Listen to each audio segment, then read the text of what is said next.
ঈদ মুবারক মুবারক ঈদ মিন্নিল বানিল উয়রুম ঈদ মুবারক। আসসালামু আলাইকুম এভরিওয়ান, শুভেচ্ছা। আপনারা সকলেই ভালো আছেন। তো আজকে এই ভিডিওতে মূলত দেখাবো যে এই ধরনের ঈদ মুবারকের ভিডিওগুলো কীভাবে মেক করবেন, যেটা আপনি খুব সহজে এই ধরনের ভিডিওগুলো মেক করতে পারবেন আপনার একটু নর্মাল ফটো দিয়ে। ওকে, তো ভিডিওগুলো মেক করার জন্য আমাদের ক্যাপকাট অপশনটিকে ওপেন করতে হবে।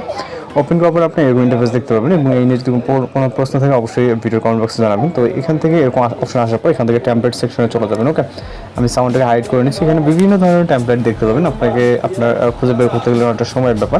তো এখান থেকে সার্চ অপশনটাকে ইউজ করবেন। সার্চ অপশনে ক্লিক করার পর এখান থেকে টাইপ করবেন ঈদ মুবারক হচ্ছে টেমপ্লেট বা স্পেশাল টেমপ্লেট বা ঈদ মুবারক।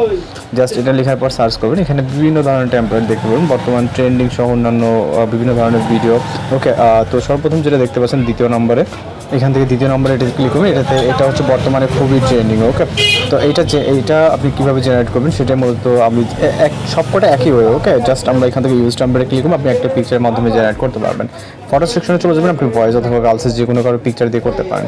তো আমরা এখান থেকে একটি ফটো সিলেক্ট করে নিব। ওকে, নর্মালি আপনার এখানে হচ্ছে ফেস বোঝা যায়, এরকম ক্লিয়ারলি ছবি নিব। ওকে, আমি এটাকে নিচ্ছি, নেওয়ার পর এটাকে ক্লিয়ার করে দিয়ে দেন এটাকে নিই। ওকে, জাস্ট দেওয়ার পরে এটাকে নেক্সট অপশনে ক্লিক করবো, লোডিং ইফেক্টস জাস্ট লোড হচ্ছে। এখানে কয়েক সেকেন্ড সময় লাগবে, সর্বোচ্চ গেলে আপনারা দেখতে পাচ্ছেন। তো এর ভিতরে মূলত আমাদের হচ্ছে ভিডিওটি জেনারেট হয়ে গেছে। ওকে, তো এখন যে কাজটি হবে এখান থেকে আমাদের এক্সপোর্ট করতে হবে। এক্সপোর্ট করার পর আমাদের এখান থেকে এক্সপোর্ট উইথাউট ওয়াটারমার্কের উপর ক্লিক করতে হবে, তাহলে কিন্তু আমাদের এই ভিডিওটি সেভ হয়ে যাবে। ওকে, তো এইভাবে এই ধরনের যে ঈদ মুবারক ট্রেন্ডিং ভিডিওগুলো মেকিং করে নিতে পারেন। ওকে, আশা করি আপনারা সকলে বুঝতে পারছেন। আর যদি কোথাও সমস্যা থাকে অবশ্যই জানাবেন।